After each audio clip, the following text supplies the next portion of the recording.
Muy bien, y ahora vamos a comenzar a tocar ya las patologías malignas que ocurren pues en el aparato genital femenino, y lógicamente vamos a ver primero aquellas lesiones que están consideradas dentro de una etapa previa a que ya se declare la malignidad. Entonces vamos a ver primero las lesiones premalignas a nivel del cuello cervical, del cervix. El epitelio cervical, ustedes saben, es un epitelio de tipo escamoso, es un epitelio poliestratificado, tiene entre 7 a 10 hileras de células y generalmente, pues histológicamente se dividen en tres, ¿ok? La capa basal, la intermedia y la superficial. Es un epitelio no queratinizado. Y el endocervix, al contrario del anterior, del predecesor, es un epitelio cilíndrico. Se trata pues de un epitelio monoestratificado, solo tiene una sola capa de células, ¿ok? Cilíndricas, van a revestir todo el canalículo del endocervix, ¿ok?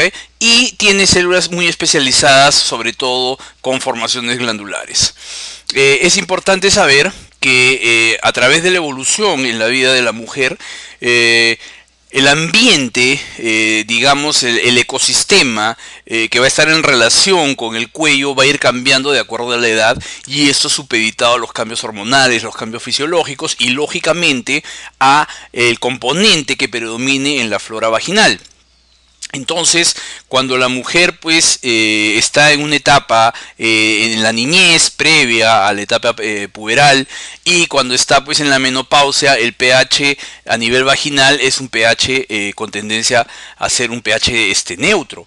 Sin embargo, cuando entra en edad reproductiva, la flora cambia y predominan más los lactobacilos o los llamados bacilos de Doederlein, y esto hace pues que el pH vire hacia un pH ácido, y eventualmente pues el límite o la unión que hay normalmente entre el epitelio poliestratificado y el epitelio cilíndrico, ¿okay? Monoestratificado, hace pues de que el epitelio monoestratificado, al tener solo una capa de células, se defienda poco frente a este pH ácido. Por lo tanto, esta zona comienza a metaplasiarse. Entonces pues va a haber esta llamada zona de transformación, en la cual pues hay una alta actividad celular, y aquí es donde asientan pues la mayoría de las lesiones preinvasoras, premalignas, y posteriormente pues se transforman en lesiones malignas. Es la zona de transformación es la porción del cervix que originariamente tenía epitelio cilíndrico, lo que habíamos dicho, y ahora por un fenómeno de metaplasia, para defenderse, tiene un epitelio escamoso, ¿ok? La mayoría de las nuevas formaciones a nivel del cervix, tanto las escamosas como las glandulares, se van a desarrollar en esta zona llamada de transformación, y es un área pues especialmente vulnerable a algunos factores o algunos elementos llamados oncogénicos, y a la cabeza está el virus pues del papiloma humano, y también pues van a estar pues de la mano frente a otros factores carcinogenéticos. La terminología de displasia cervical y de carcinoma in situ tiene ciertas diferencias. La displasia implica pues a todo aquel epitelio escamoso que va a estar situado sobre la superficie, o aquel que va a estar situado en las glándulas, y que va a mostrar pues algunas alteraciones en cuanto a la diferenciación, es decir, cambios a nivel del núcleo, cambios a nivel del citoplasma, la relación entre el citoplasma y el núcleo, etcétera, etcétera, lo cual pues va a ser observado por el patólogo, el anatomopatólogo, ¿ok? Pero estos cambios que ocurren a nivel celular no van a alcanzar un grado tal que sea ya catalogado como una célula anaplásica, una célula carcinoma, una célula cancerosa. A diferencia del llamado carcinoma in situ, es que en el cual ya las células, ¿okay? Que han perdido la diferenciación que habíamos mencionado anteriormente, va a ocupar ya todo el espesor del epitelio, ¿okay? Puede extenderse inclusive al epitelio glandular. Sin embargo, no traspasa la membrana basal que sostiene a todo epitelio. Por eso se llama un carcinoma in situ. Y para que nosotros pues podamos en este esquema ver mejor, acá vemos en esta zona delimitada una célula pues o un epitelio poliestratificado pues totalmente normal, en el cual por efectos oncogénicos generalmente o por algunos factores de riesgo, algunas de estas células ya comienzan una transformación, comienzan pues a tener alteraciones en su diferenciación, ¿ok? Y estas comienzan pues a multiplicarse y finalmente pues en el carcinoma in situ que hemos mencionado ya todo el espesor está prácticamente tomado. Conforme ha ido avanzando el tiempo, las clasificaciones para catalogar a las enfermedades premalignas han ido cambiando en nomenclatura. Desde aquella tan antigua, indicada por Papanicolao, este griego pues que comenzó a hacer una tinción especial y que hoy en día su tinción incluso sirve no solo para la búsqueda o el diagnóstico de células anormales a nivel del cuello, sino a nivel de toda la economía del ser humano. Entonces, Papanicolao clasificaba la citología en números romanos desde el 1 hasta el 5. Posteriormente se avanza y Reagan comienza a dar la terminología de displasias, en las cuales, pues comparando con lo que decía Papanicolao, él calificaba la citología como normal, la displasia leve, moderada, grave y el carcinoma in situ. Posteriormente, Richard ya pues acuña la terminología de la llamada neoplasia cervical intraepitelial, y también había pues una citología normal y los famosos NIC que iban 1, 2 y el NIC 3 que muchas veces involucraba también al carcinoma in situ. Hoy en día, después de una reunión que ha habido en una ciudad norteamericana llamada Bethesda, se usa la clasificación pues otorgada por este sistema, en el cual se ve pues las sinonimias a través del tiempo y la citología todavía se califica normal como en los anteriores tres sistemas, ¿ok? Y comienzan a llamarse las lesiones intraepiteliales de bajo riesgo, las lesiones intraepiteliales de alto grado o alto riesgo, ¿ok? Y acá los llamados pues ASCUS o lesiones en las cuales pues el significado no está todavía bien dilucidado. Entonces habíamos dicho pues que la clasificación actual usa el sistema de Bethesda y en este sistema se refiere a que las células tienen atipias, empleándose exclusivamente este término cuando los hallazgos citológicos son de una importancia indeterminada. Y tenemos a dos niveles, al epitelio escamoso y el glandular. Así tenemos las atipias epiteliales de significado indeterminado y las atipias glandulares de significado indeterminado. Y ya las lesiones premalignas son catalogadas como lesiones intraepiteliales escamosas, ¿ok?, de bajo grado y de alto grado. Las de bajo grado generalmente comprometen un tercio nada más del epitelio y están involucrados acá las lesiones por el virus del papiloma humano o los anteriormente llamadas neoplasias intraepiteliales cervicales leves, ¿ok? Estas en el 60-70% regresionan espontáneamente sin ningún tipo de tratamiento. Y es frecuente observarlas en mujeres generalmente entre el grupo etario de 20 a 30 años. A diferencia, la lesión de alto grado, la lesión intraepitelial de alto grado, ya compromete 2/3 o la totalidad del epitelio. Y la importancia de esto es que el 70 a 80% de estas lesiones van a evolucionar hacia lesiones invasoras, hacia lesiones cancerígenas. Implican lesiones que abarcan desde el NIC2 y el NIC3, es decir, la antigua llamada displasia moderada, displasia severa, y también involucra el carcinoma in situ. Y esto se ve más que todo en mujeres de más edad, entre la década de los 30 y los 40. Cuando nosotros queremos hacer el tratamiento de estas lesiones preinvasoras, lógicamente tenemos que ir hacia una colposcopía y una biopsia. Y finalmente, de acuerdo a la catalogación de esto, cuando son de bajo grado, generalmente van a tratamientos ablativos, ¿ok? Y cuando son de alto grado, por lo que incluye un carcinoma in situ, quizás debe ir hacia una conización. Como ustedes están viendo acá en este video, en el cual con una asa diatérmica están haciendo un pequeño cono, es decir, ustedes ahí pueden ver, han podido ver la base y cómo termina en punta la pieza operatoria. ¿Para qué? Para tratar de sacar toda la lesión con márgenes libres, es decir, entregarle al patólogo un cono que mantenga márgenes libres de tejido totalmente sano. Finalmente, pues con una especie de hook, como ustedes están viendo, y usando calor, simplemente se hace la coagulación de todo este lecho cruento y se le entrega al patólogo la muestra para que él estudie los tejidos y nos pueda dar claramente ante qué estamos, ¿no es cierto? Estamos ante una premaligna, estamos ante un carcinoma in situ, o quizás podríamos estar ante un carcinoma invasor. Finalmente, pues, en este lecho se hace toda la coagulación justamente para evitar los fenómenos, pues, de sangrado posterior. Ahora, además de esto, habíamos mencionado pues que dentro del manejo de las premalignas podemos hacer tratamientos ablativos, es decir, destruyendo las lesiones, y esto lo podemos hacer con crioterapia, como están viendo en la figura superior, que se hace pues con una sonda que utiliza óxido nitroso sobre todo para crear pues temperaturas muy bajas y por congelamiento matar los tejidos y matar pues las células aparentemente malas. También podemos hacer la ablación quemándolas, es decir, haciendo una electrofulguración, o podemos hacer con una ablación tipo láser, la cual también se usa, como ven en la figura inferior, para hacer un cono, ¿no? Ya habíamos visto anteriormente el cono LIP. Podemos hacer el cono frío, es decir, lo que hacemos normalmente con un bisturí, ¿ok? Cortando y después poniendo puntos hemostáticos, o el cono lo hacemos con un cono láser, como ustedes están viendo. Esta luz amarilla que ustedes ven es la dirección que implica el láser, y ustedes están viendo cómo el operador acá va sacando tejido en forma de un cono. Ahí en la imagen de arriba ustedes vieron cómo queda totalmente blanca la lesión pues a tratar. ¿Ok?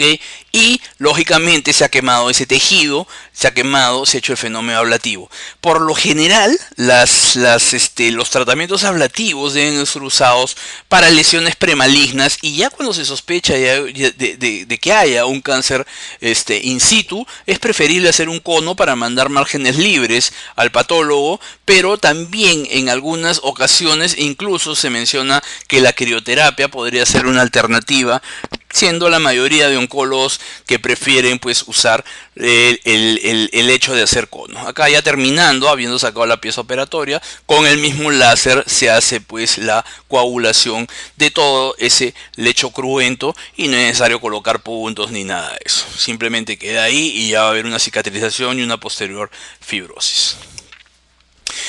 Preguntas sobre lesiones premalignas de cervix. Paciente mujer de 45 años con un Papa Nicolau positivo a lesión intraepitelial de alto grado. ¿Cuál es la conducta a seguir? A. Biopsia dirigida por colposcopía, conización, crioterapia, histerectomía o repetir el Papa Nicolau.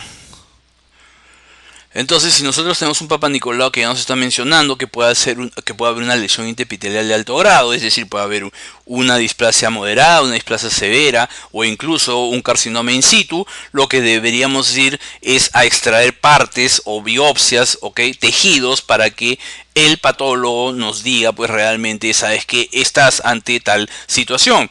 Entonces lo primero que habría que hacer es hacer una biopsia una colposcopía con biopsias dirigidas, ¿no es cierto? La respuesta a la letra A. Y ya pues cuando estas lesiones van hacia la malignidad, las células pues cancerosas ya afloran, y se comienza a formar una nueva formación, pero ya desde este punto de vista maligno, ya estaríamos ante un cáncer de cervix, ¿no es cierto? Que es la menoplasia maligna, que va a afectar el cuello, ya sea el exo o el endocervix, y llega a comprometer órganos pélvicos, y en algunos casos puede comprometer órganos distantes, de acuerdo a la evolución de la enfermedad. En el 90% de los casos, el cáncer de cervix es de tipo epidermoide, es decir, es la gran mayoría porque deriva pues de un epitelio escamoso. Sin embargo, un 5% puede ser un adenocarcinoma cuando la génesis se inicia sobre todo en aquel pues epitelio mono estratificado de tipo glandular. Y muy raramente existen otros tipos de cánceres a nivel del cuello, como son el sarcoma, el melanoma o el linfoma. El cáncer de cervix va a tener diferentes factores de riesgo, ¿no es cierto? Lo principal es el comportamiento sexual y esto va de la mano, sobre todo con el inicio de las relaciones sexuales a edad temprana, por la explicación que habíamos dado de aquella zona de transformación que es más vulnerable y que justamente en estos cambios fisiológicos a nivel no solo de la flora, del ecosistema, a nivel sobre todo celular, van a ser pues facilitados por la infección sobre todo de algunos microorganismos, y a la cabeza está pues el virus del papiloma humano, ¿ok? El cual pues puede estar en contacto con aquel epitelio de la mujer, y si la mujer tiene pues inmunología adecuada, no tiene otros factores de riesgo, quizás se va a defender contra esta partícula viral. Pero cuando esta partícula viral aprovecha justamente esta unión entre el epitelio poliestratificado y el epitelio monoestratificado, ¿ok? Entonces pues ingresa muchas veces a las células, estas células proclives a degenerar, ¿ok? Entonces infecta pues el núcleo, hay los cambios propios por el virus, y esta célula comienza a degenerar, comienza a tener fenómenos atípicos, y probablemente cuando ya está totalmente degenerado va a comenzar pues a progresar en crecimiento, y ustedes saben que para que se haga una tumoración visible más o menos va a transcurrir unos 10 años. No solo el virus del papiloma humano es un factor de riesgo para contraer la enfermedad, sino que existen otras sobre todo actitudes riesgosas, como son el tener múltiples parejas sexuales, la promiscuidad, no solo de la mujer, sino la promiscuidad sobre todo pues de su pareja, ¿no es cierto? Y la concomitancia con otras infecciones de transmisión sexual, como es el herpes 2, incluso pues la infección por el virus de inmunodeficiencia humana. Además, hay relación también con el nivel socioeconómico bajo, con el uso por lo menos pues de unos 5 años con anticonceptivos orales combinados, y también hay relación en aquellas mujeres que tienen o que hacen uso del tabaco. ¿Cuáles van a ser el cuadro clínico en el cáncer de cervix? En etapas iniciales, es decir, pues en un carcinoma in situ, en realidad pues el tratamiento es asintomático, el cuadro clínico es asintomático, y lógicamente esto va a ser descubierto cuando hagamos la citología que generalmente se le pide anual a la paciente, y sospechemos y llegamos hasta biopsias, etcétera, y podemos dar el diagnóstico de un carcinoma inicial, sin sintomatología. Cuando ya pues el carcinoma avanza en la evolución, lo más común es que se presente con cuadros de sangrados que incluso puede dar hasta una hemorragia genital, ¿ok? O con cuadros de secreciones vaginales atípicas o leucorrea incluso sanguinolenta. Ya cuando la enfermedad está muy avanzada, incluso cuando ha avanzado a distancia, ¿ok? Puede ya aparecer pues sobre todo el dolor a nivel pélvico, dolor a nivel de los flancos o incluso irradiado a miembros inferiores, y pueden haber sintomatologías de los órganos afectados, como a veces es por contigüidad, disuria, hematuria, rectorragia, y el edema de uno o ambos miembros inferiores por las alteraciones anatómicas que va a ocurrir.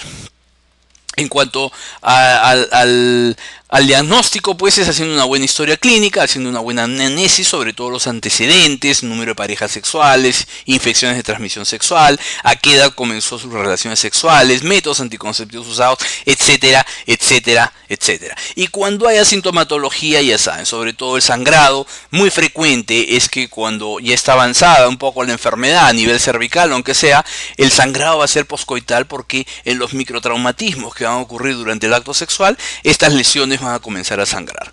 Al examen físico es fácil hacer una especuloscopía y evaluar pues las características del cuello, ¿no es cierto? Y lógicamente cuando veamos una lesión cervical visible vamos a sospechar de eso, si es que hay algunos otros factores de riesgo comprometidos.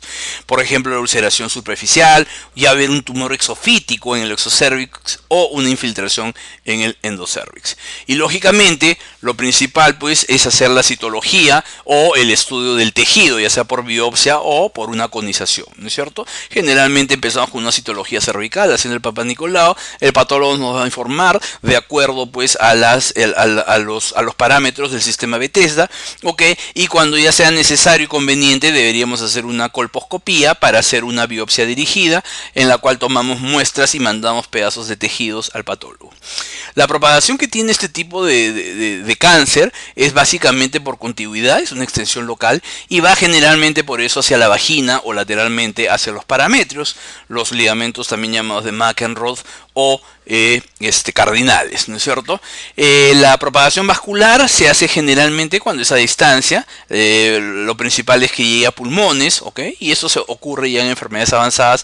Y la propagación también, que existe la propagación linfática, pero que en menos porcentaje que las anteriores. En cuanto al pronóstico de la enfermedad, son factores de mal pronóstico, lógicamente, al hacer el diagnóstico con un tumor pues de gran tamaño, ver la profundidad de la invasión, si hay que invasión linfática y vascular es peor, o si ya se presenta pues adenopatías reactivas, sobre todo en la cadena para-aórtica. ¿Ok? Entonces eso ya tiende pues a dar un mal pronóstico a esto, ¿no? Pero lo más importante en cuanto al pronóstico de la enfermedad es evaluar el estadio clínico de esta para determinar pues en qué estadio está, y esto nos hace ver qué tipo de tratamiento y qué sobrevida va a tener la paciente. La clasificación que se da en cuanto a estadiajes es la indicada por la Federación Internacional de Ginecobstetricia, la FIGO, ¿ok? Y la clasifica pues en 4 estadios. El estadio 0 es aquel que va a involucrar solo el carcinoma in situ o el carcinoma intraepitelial, y generalmente acá podemos ir adelantando que esto se puede corregir haciendo un cono o en el peor de los casos haciendo histerectomía, la cual siempre debe ser ampliada vagina, ya que el tercio superior de la vagina deriva embriológicamente de un sitio similar al del cérvix. Por lo tanto, debería extirparse todo este tejido por la potencialidad que tendría de generar nuevamente un cáncer. El estadio 1 es aquel que va a estar limitado solo al cuello uterino, y lo subdividimos en 1A y 1B, y el 1A se subdivide a su vez en 1A1 y en 1A2, y esto va a ir de acuerdo a la inversión estromal, tanto en longitud como en profundidad. Así tenemos que el 1A1, la invasión estromal es menor de 3 milímetros y superficial menor de 7 milímetros. Y el 1A2, la profundidad es de 3 a 5 y la superficial igual menos de 7 milímetros. Todos los estadios, pero que todavía estén confinados al cuello, mayores a esto, ustedes entenderán que esto lo tiene que informar el patólogo para ser tan preciso en milímetros, ya se daría en las lesiones 1B, que son mayores que las anteriores. El estadio 2 ya va a sobrepasar, antes que me olvide, generalmente el estadio 1, el tratamiento puede ser indicado una histerectomía radical, en el cual puede hacer una linfadenectomía amplia en toda la cadena para aórtica, ¿ok? Se hace una histerectomía con anesectomía bilateral, la histerectomía siempre es ampliada, pero se hace una disección muy prolija, sobre todo de todos el sistema linfático, de los obturadores, del paraórtico, etcétera. Se denerva muchas veces en esta operación, incluso los filetes nerviosos hacia la vejiga, y esta puede quedar neurogénica, etcétera, etcétera, pero esto se hace con el fin pues de darle mayor sobrevida a la paciente. En el estadio 2, ¿ok?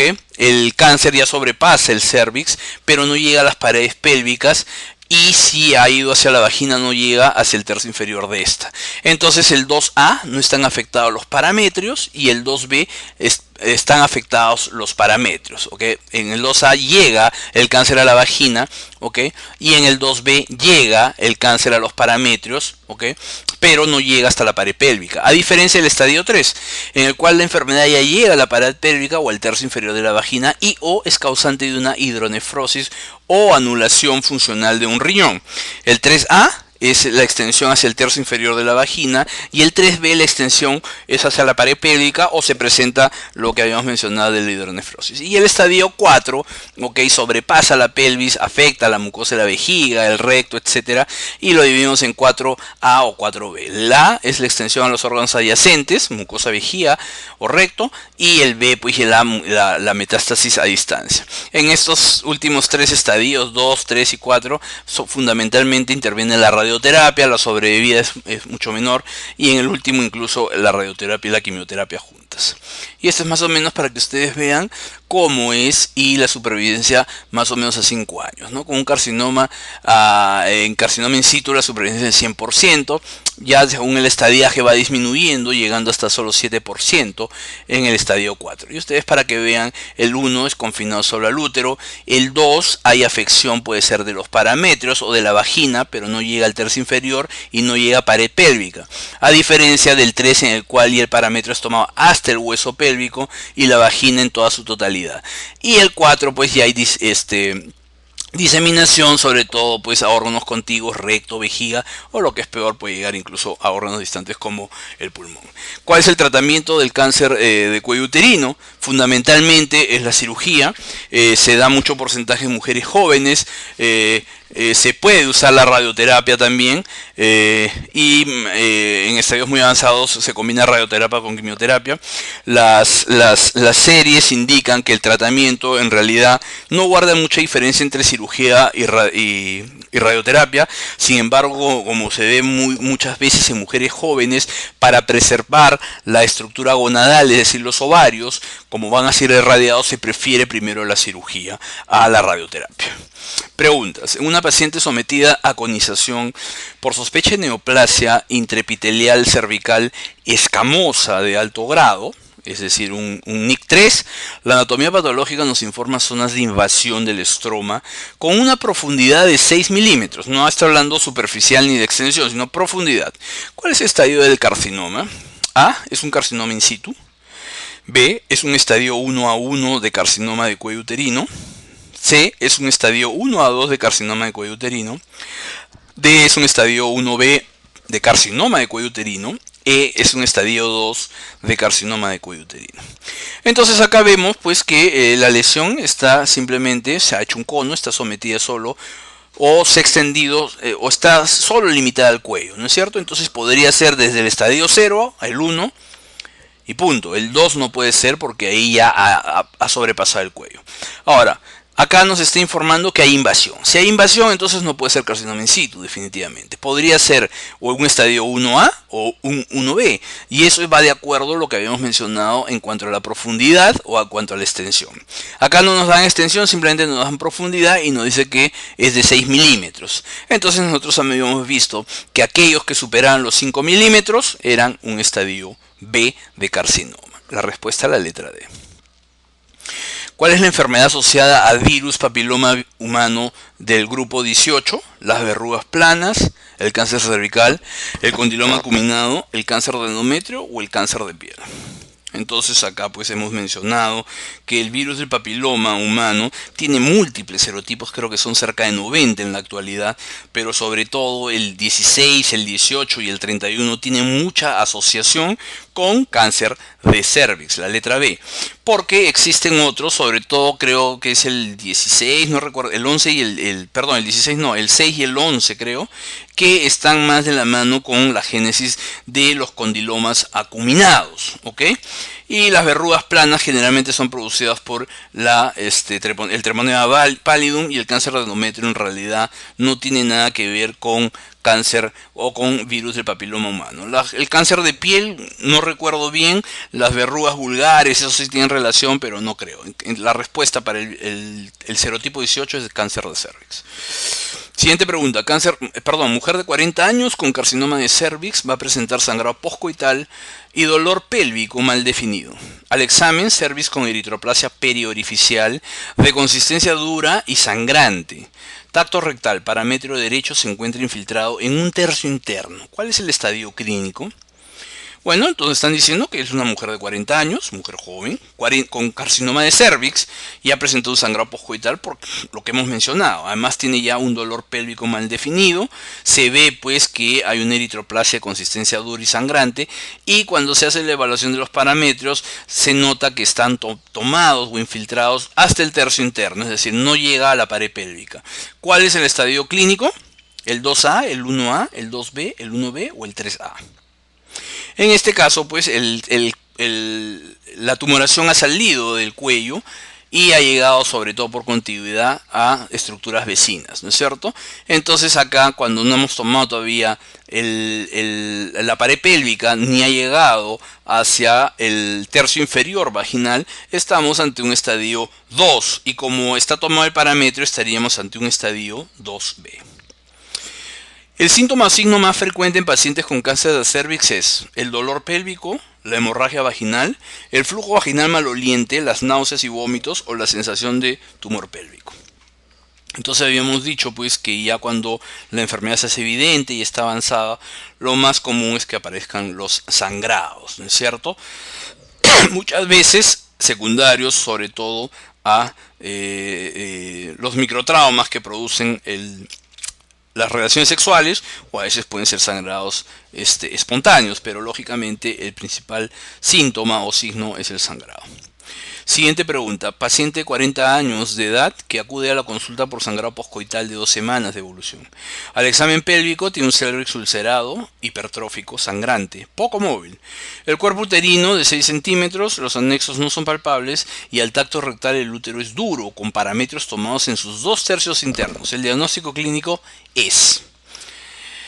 bueno, aparentemente debuta recién esta paciente, ¿ok? Ya se ve un cervix ulcerado, hipertrófico, ¿ok? Que sangra, el cuerpo uterino pequeño, normal, los anexos no se palpan y al tacto rectal se encuentran infiltrados los 2/3 internos de los parámetros. Entonces, el estadio es muy similar a una pregunta anterior que ha habido, está pues en el estadio 2B, ¿no es cierto? No ha llegado a la totalidad del parámetro, no ha llegado a paredes pélvicas, ¿ok? Entonces el estadio es el 2B. ¿Cuál es el principal factor de riesgo para el cáncer de cuello uterino? Múltiples compañeros sexuales, inicio temprano de relaciones sexuales, bajo nivel socioeconómico, infección por papilomavirus o antecedente familiar de cáncer de cervix. En este caso, pues la mayor asociación, porque todos son factores de riesgo, pero la mayor asociación es con la infección con el papiloma virus humano, ¿no? Sobre todo los grupos 16, 18 y 31. Es causa suficiente para el cáncer de cervix uterino. Multiparidad, alto número de acompañantes sexuales, coito a temprana edad, infección por virus del papiloma humano, estado socioeconómico bajo.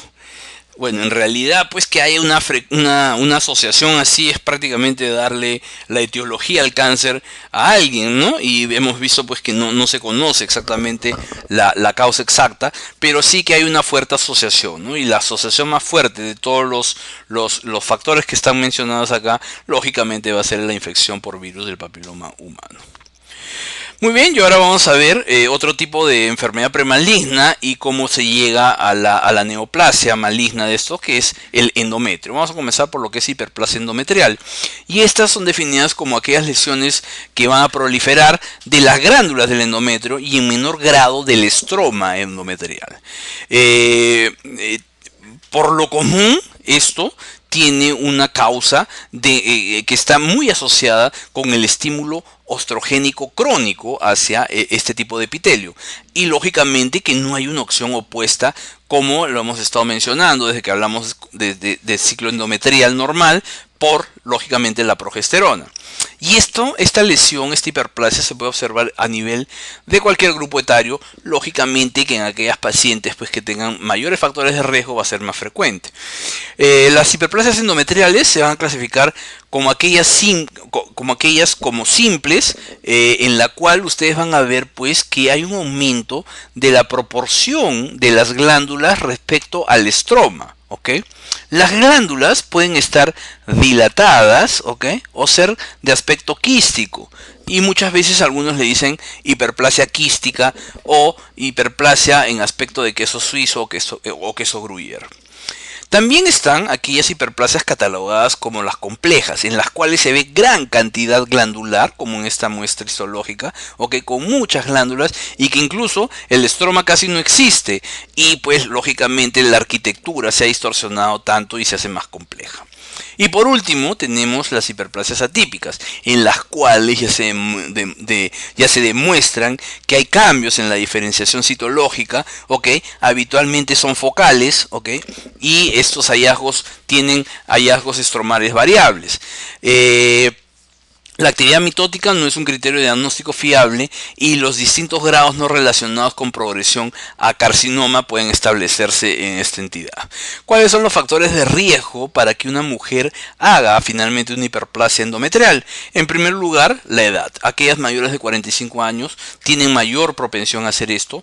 Los estados de anovulación, ¿por qué? Porque va a haber pues estados en los cuales va a haber sobreexposición estrogénica sin el antagonismo de la producción de la progesterona. La nuliparidad también porque el embarazo de algún modo va a proteger al endometrio haciéndolo descansar mínimo 9 meses, que es el tiempo promedio que dura un embarazo, y peor aún, si la mujer da de lactar exclusivamente 6 meses, serían casi 15 meses por hijo que ese endometrio no estaría sometido a los efectos estrogénicos. Por otro lado, hay asociación pues con la obesidad, con la diabetes mellitus, con la hipertensión arterial. Ahora, ¿por qué es importante estudiar esto de las hiperplasias? ¿Por qué? Porque son las enfermedades premalignas para llegar quizás a un cáncer de endometrio, pero muchas veces no es así. Es decir, el cáncer de endometrio no debe o no pasa por un estadio de hiperplasia antes de que se declare o debute. Entonces, las hiperplasias que no tengan atipias, por lo general el 80% desaparece sola.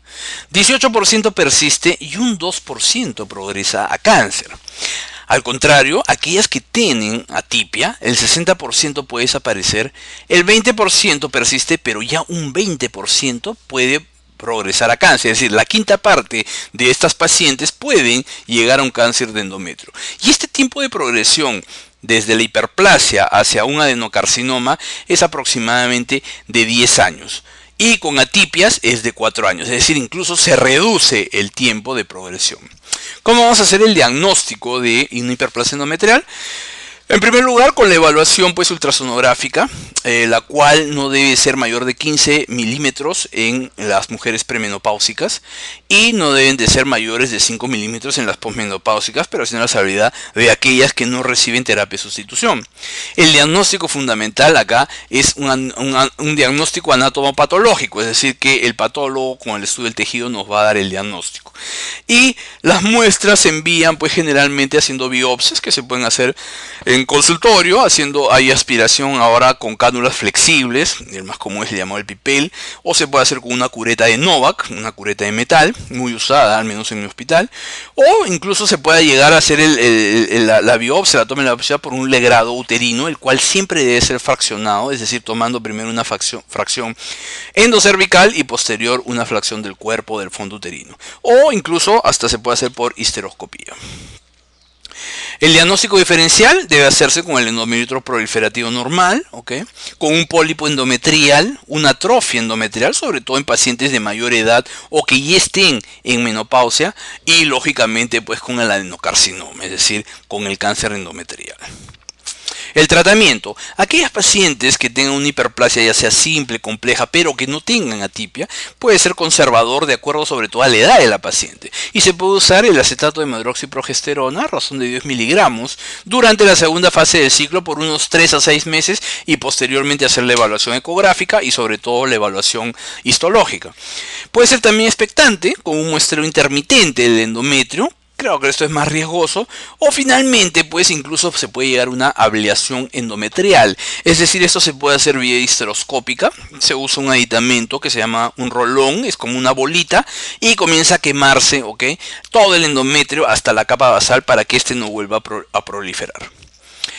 Y en aquellas pacientes que tengan hiperplasias con atipia, si son mujeres en edad fértil, la dosis de progesterona debería elevarse para tratar de contrarrestar esto, y se puede dar incluso 60-70 miligramos por día, y acá sí tiene que haber un seguimiento muy estrecho con biopsia endometrial, porque en cualquier momento esto podría derivar a un cáncer de endometrio. Y si estas hiperplasias las encontramos en una peri o en una posmenopausia, ¿ok? Lo ideal es retirar pues el tejido potencialmente que se pueda malignizar, es decir, hacer una histerectomía. Pregunta: mujer de 60 años de edad que presenta un sangrado genital escaso por orificio cervical, con una ecografía que indica una hiperplasia endometrial simplemente. ¿Cuál será la conducta más apropiada? ¿Reevaluación ecográfica, colposcopía, legrado uterino biópsico, laparotomía o histerectomía abdominal? Es decir, una mujer se supone que esté en menopausia, ya no va a poder tener hijos, o ya los tuvo quizás, y le encuentran simplemente una hiperplasia endometrial. No dicen si es típica, atípica. ¿Cuál sería la conducta más apropiada en este caso? Ya para la edad de la paciente, bueno, lo ideal es primero ir pues a un legrado uterino biópsico para determinar exactamente pues de qué se trata, ¿no es cierto?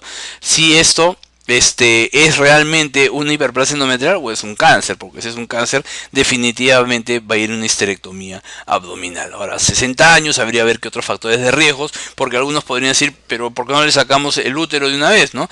Pero lo lógico es documentar el por qué, pues, el por qué ese endometrio prolifera tanto. Además, hay que hacer diagnóstico, porque vamos a ver más adelante cómo, pues, en el cáncer endometrial pueden variar los diagnósticos en el estadio y cambian las actitudes terapéuticas. Siguiente pregunta. Paciente de 50 años de edad con HUA, hemorragia uterina normal y biopsia endometrial informada como hiperplasia simple atípica. ¿Cuál es la conducta más apropiada a seguir? Tratamiento cíclico con progesterona, histeroscopía, histerectomía abdominal total, esperar un nuevo control o hacer una ablación endometrial. Entonces, si vemos de edad 50 años con sintomatología y tiene una hiperplasia simple atípica que hemos dicho que puede progresar en la quinta parte a cáncer, ¿qué haríamos con esta señora? Entonces, lógicamente, lo que vamos a hacer, vamos a sacar el tejido, ¿no es cierto? Tendríamos que hacer una histerectomía abdominal total, ¿no? Eso va a ser el diagnóstico ya final, porque ya se ha hecho la biopsia, ¿ok? Perdón, el tratamiento ya final, ya se ha hecho la biopsia, nos informa el patólogo de lo que se trata. Si bien no se trata de un cáncer, pero ya tiene más de 50 años la paciente, hay que, pues, sacar la potencialidad de que se malignice eso. Y para terminar, vamos a hablar en lo referente a ya la enfermedad maligna, es decir, el cáncer de endometrio. El cáncer de endometrio va a ser la neoplasia que se localiza en este tejido, ¿ok? Que reviste toda, pues, la cavidad endometrial o la cavidad uterina, ¿ok?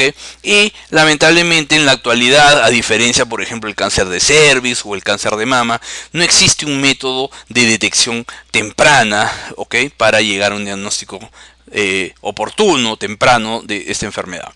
¿Qué factores de riesgo tenemos? Muy parecidos a los de hiperplasia, nuliparidad, menopausia tardía, es decir, aquella mujer que ha sido sometida a más años, ¿ok? Generalmente esto va de la mano con menarquias muy tempranas y menopausias tardías. Entonces, la cantidad de años sometida a los estrógenos endógenos es mayor comparado con otra paciente. La obesidad, la diabetes y la hipertensión son factores de riesgo para el cáncer de endometrio. Y ojo, en aquellas que hacemos sustitución hormonal, la terapia estrogénica no compensada con progesterona, ¿okay? Que nunca se debe hacer, se debe administrar así a una mujer que cuenta con útero, o patología ovárica causante de hiperestrogenismo, es decir, alguna tumoración funcionante en el ovario, que también se puede presentar en mujeres de esta edad, podría ser la causa, pues, de que derive en un cáncer de endometrio, o alguna presencia de un factor de riesgo genético o familiar. A algunos les gusta catalogar al cáncer de endometrio de acuerdo a cómo se comporta, ¿ok? Y lo catalogan en tipo 1 o 2. El tipo 1 es que tiene una base hormonodependiente, es decir, la exposición a los estrógenos, ¿ok? Está asociado a las lesiones hiperplásicas, es decir, pasaría por una etapa de una hiperplasia endometrial primero, y generalmente son tumores bien diferenciados. Y el tipo 2 no tiene relación con la base hormonal, no está relacionado con lesiones hiperplásicas, es decir, serían tumoraciones que aparecen de nuevo en el tejido ¿no? Y generalmente se ve en pacientes de mayor edad, en la cual no hay exposición a estrógenos, y lógicamente acá el pronóstico es peor, son tumoraciones más malignas. El cuadro clínico del cáncer de endometrio, lo lógico es que debute con un sangrado uterino normal, ¿ok? Que generalmente se le cataloga como una metrorragia postmenopáusica, es decir, la mujer ha estado sin sangrar, ocurrió la última regla, pasan años y de repente, extrañamente, aún sin recibir estrógenos, exógenos, es terapia de restitución hormonal, comienza a presentar sangrados, los cuales pueden ser escasos, ¿ok? Pueden ser medianos o puede ser una franca hemorragia. O lo que también muchas veces es la primera llamada que hace el cáncer de endometrio es que estas mujeres que ya generalmente no tienen una actividad sexual tan frecuente, o quizás ya ni la tienen, comienzan a presentar flujos de tipo infeccioso, inclusive purulentos, blanquecinos, o a veces mezclados con rasgos de sangre, ¿no? En cualquier mujer postmenopáusica con esta sintomatología, lo primero que uno debe sospechar es que está ante una enfermedad maligna del endometrio. Y lógicamente, si el sangrado ha sido copioso o repetitivo y se hace crónico, puede incluso asociarse sintomatologías pues compatibles con anemia. Y aquí, al igual que el cáncer de cervix, habíamos mencionado pues que debe haber un estadiaje, ¿no? El estadio 1 es un tumor que está limitado simplemente al endometrio, y el estadio 2 es una enfermedad que ya va a estar involucrada el endocervix, es decir, ha avanzado la tumoración y ya invade el endocervix. De ahí la importancia de que para la evolución, mejor dicho, para el diagnóstico histológico de este tipo de pacientes, lo que se tiene que hacer siempre es una biopsia o un legrado fraccionado. Es decir, yo tomo primero la fracción del endocervix y posteriormente con otro instrumental, es decir, otra cureta, otro pipel u otra legra, debo de hacer la toma del fondo uterino, del cuerpo uterino. ¿Para qué? Para que si el cervix está tomado, lógicamente el patólogo me diga o cervix sano o cervix tomado, y eso me cambia el estadiaje, ¿no es cierto? De 1 a 2. El estadio 3 ya existen metástasis hacia la pelvis o los ganglios linfáticos paraórticos, y el estadio 4 pues ya hay invasión sobre todo a órganos vecinos como la vejiga, como el recto. El diagnóstico, haciendo ecografía transvaginal para valorar el grosor del endometrio, y lo que habíamos mencionado, la biopsia fraccionada del endometrio, o el legrado biópsico, o si se quiere hoy en nuestros días incluso la histeroscopía. Y el tratamiento básicamente es la cirugía en el estadio 1, y a partir del estadio 2 se puede combinar ambos, o ya en estadios avanzados simplemente las pacientes van a una radioterapia. Preguntas. Mujer de 60 años de edad, obesa, nulípara e hipertensa, que va a presentar una ginecorragia que no está relacionada con el coito. El diagnóstico más probable es neoplasia de cervix, ovario, endometrio, trompa uterina o vagina. Entonces acá pues es lógicamente una neoplasia relacionada al endometrio. Son factores de riesgo a considerar en el cáncer de endometrio en pacientes posmenopáusicas, excepto sangrado posmenopáusico, dolor pélvico, diabetes mellitus, hipertensión arterial u obesidad. Entonces acá el único que no es factor de riesgo, ya sea posmenopáusico o no, es el dolor pélvico. Generalmente esta neoplasia debuta sobre todo con el sangrado, ¿no es cierto? Y los factores pues que puedan tener asociados. Mujer de 51 años, hipertensa, obesa, diabética, que presenta un sangrado vaginal posmenopáusico. ¿Cuál es la primera posibilidad diagnóstica? Miomatosis uterina, el pólipo uterino, cáncer de endometrio, cáncer de ovario o quiste de ovario. Entonces es clásico, pues todos estos factores de riesgo que ustedes pueden ver, esto está asociado sobre todo a un cáncer de endometrio. Muy bien, entonces como habían muchas preguntas y muchos temas y realmente el tiempo no iba a alcanzar, acá vamos a resolver unas cuantas preguntas a manera miscelánea de algunos pues temas que en realidad ya no se han podido tocar en extenso. Por ejemplo, tenemos una adolescente de 16 años de edad que tenía relaciones sexuales. La última menstruación 22 días antes de acudir a la emergencia. Ella refiere dolor intenso y continuo en fosa ilíaca derecha, y al examen se le ve pálida, tiene una frecuencia respiratoria de 26 por minuto, la presión está en 90-60, hay resistencia en la pared abdominal, y los exámenes de laboratorio van a indicar un hematocrito de 28%. ¿Okay? Leucocitos 14.500, abastonados 2%, es decir que nos da 290 células, ¿no? De 290 bastones, y la subunidad beta en 0,5 miliunidades internacionales por mililitro. ¿Cuál es el diagnóstico más probable? ¿Es un embarazo ectópico? ¿Es la rotura del cuerpo lúteo? ¿Es la anexitis, la pielonefritis o es un quiste anexial a pedículo torcido? Entonces acá es una mujer joven, 16 años, una adolescente. Ella menciona que ha menstruado hace 22 días y se le ve con signos pues de incluso de pérdida sanguínea, ¿no es cierto? Porque ustedes ven una presión, bueno, que todavía quizás está conservada o es su presión normal, pero hay pues un hematocrito de 8%, es decir, casi tiene 9 gramos de hemoglobina. Hay una leucocitosis, pero no hay desviación izquierda. Y tiene una prueba de embarazo negativa, ¿no es cierto? Entonces, ser un embarazo ectópico, por los problemas que digamos de hemorragia podría tratarse, pero justamente para eso lo que pedimos es una subunidad beta y nos indica que es negativa, entonces no puede ser un ectópico, salvo que sea un grueso error de laboratorio. Rotura del cuerpo lúteo. La rotura del cuerpo lúteo puede dar una hemorragia. Generalmente cuando nosotros vimos ovulación, eclosiona el folículo, ¿ok? Expulsa el ovocito y ese folículo remanente comienza a cerrarse, se forma un coagulito, cicatriza y ahí comienza a formarse el cuerpo lúteo.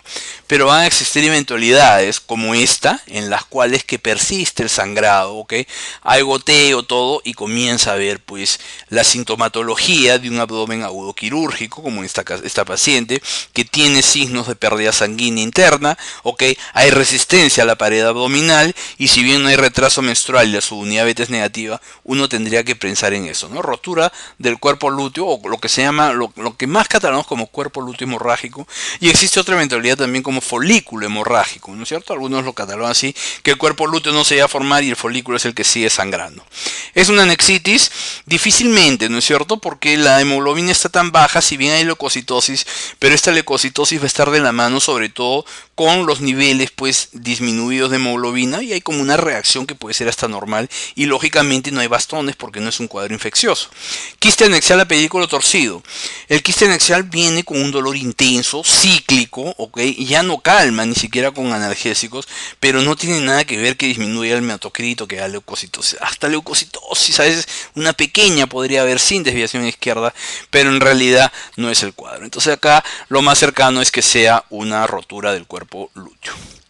En el histerocele, ¿cuáles son los ligamentos más comprometidos? ¿Los cardinales, los redondos, los anchos, los uterováricos o los infundibulopélvicos?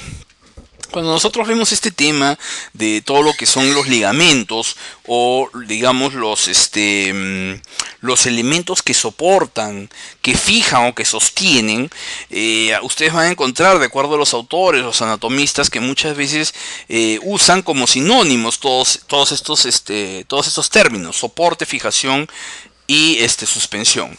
Pero evidentemente pues cuando existe la distopia, sobre todo acá en este problema, en esta pregunta del útero, es decir, el histerocele, ¿ok?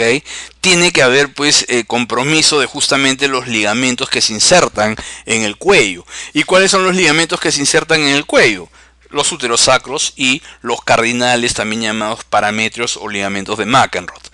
Los redondos no, generalmente sirven para mantener pues el útero en esa posición central a nivel de la pelvis, justamente con los ligamentos anchos, ¿no? Y los uterováricos es un pequeño ligamentito que va pues del útero al ovario para sostenerlo también casi en el borde posterior de la hoja posterior del ancho, y el infundíbulo pélvico más que todo es un ligamento por el cual discurren los vasos sanguíneos para el ovario. Entonces la respuesta sería la letra A, los cardinales.